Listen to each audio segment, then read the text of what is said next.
Hello guys, pag-usapan lang natin ang breaking news. Ayon kasi sa balita, Diyos ko, Daniel Padilla at Kyla Estrada spotted sa airport. Yan, grabe, magkasama na naman ang dalawa. Dahil napapag-usapan, spotted sila Daniel Padilla at Kyla Estrada sa nasabing airport. Siyempre, walang iba kundi sa NAIA. Doon mismo nasilayan sila Daniel Padilla at Kyla Estradang magkasama. Na alam niyo naman siguro nang dahil sa kanilang teleserye na pinag-uusapan dahil meron nga naman silang project. Pero ang iba, ang paniniwala nila, parang magkasama lang sila Daniel Padilla at Kyla Estrada dahil lang sa project. Siyempre, alam niyo naman siguro, Alden Richard at Catherine Bernardo. Ganyan na rin kasi ang ginawa nila. Kaya takot nang mabudol ang iba't ibang mga netizens. Dahil pinanood nila ang nasabing Hello Love Again, pero wala naman resultang nangyari. Ang uli, ang pinag-usapan, magkaibigan at magkapatid lang daw ang turingan nila sa isa't isa. At lalong-lalo na si Catherine Bernardo, Kuya Alden ang tawag niya daw kay Alden. Yan ang mga pinag-uusapan at lalong-lalo na kasi, siyempre, Kyla Estrada, baguhan bilang artista. At siyempre, yan ang paglilinaw ng karamihan kung bakit daw dinikit sa pangalan Daniel Padilla para magkaroon ng pangalan. Yan kasi ang paniniwala ng karamihan. Yan kasi ang mga bulong-bulungan nung nasilayan sina Daniel Padilla at Kyla Estrada. Pero ang iba, kinikilig nga naman kasi dahil nai-inlove sila sa mga galawan Kyla Estrada at Daniel Padilla.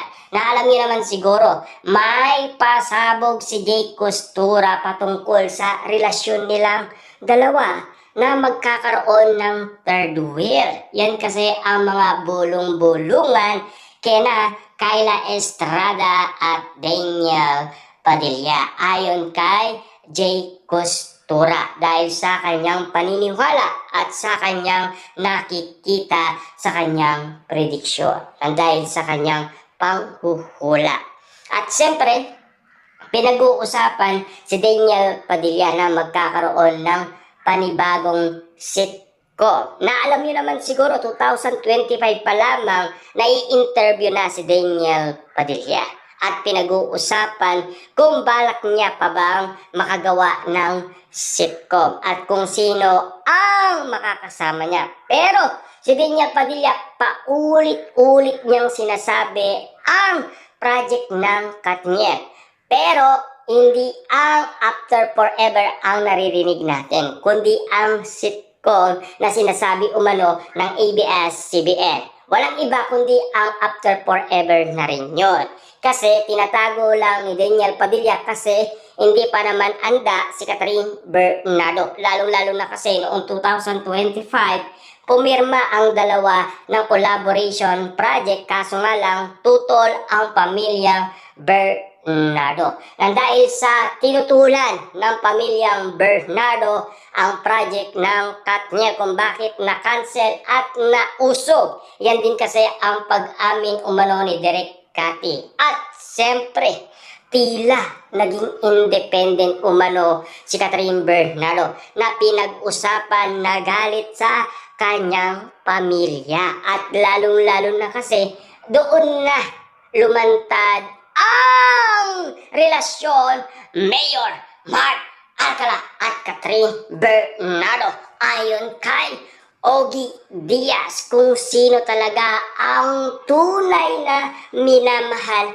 ni Catherine Bernardo. Siyempre, may napapag-usapan Alden Richard, Daniel Padilla, mauuwi lang pala si Catherine Bernardo kay Mayor Mark Alcala. Kaya maraming tao ang nagalit. Diba? Ang una kasing napag-usapan, Alden Richard, pagkatapos Daniel Padilla, at ikatlo, Mayor Mark Alcala. Kaya galit na galit umano ang mga netizens kay Catherine Bernardo na sana maintindihan ninyo kung bakit bagsak ang nasabing bagong teleserye ni Catherine Bernardo sa ratings dahil sa telebisyon. Malakas lang sina Catherine Bernardo sa Netflix kasi pinapanood ng ibang bansa ang kanilang bagong teleserye. Yan kasi ang update sa atin ng mga balita noon at ngayon. At siyempre, pag-uusapan pa rin natin sina Catherine Bernardo at Daniel Padilla.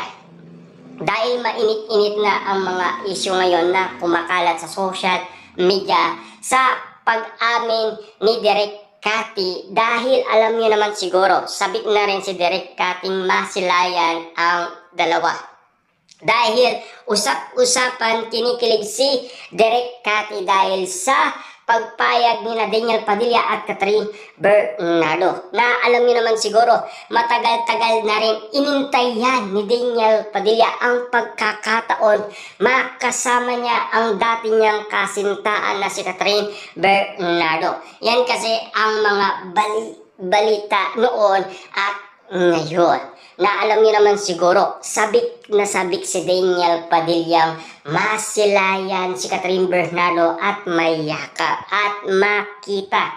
Alam niyo naman siguro kung bakit ganun si Daniel Padilla. Kasi mahal na mahal niya si Catherine Bernardo. Nagbago na si Daniel Padilla, di na tulad dati. Dati kasi laging umiinom at pinag-uusapan na wala na sa sarili si Daniel Padilla. Ayon sa mga netizens, kulang na lang daw mamatay na siya sa mga alak na iniinom niya.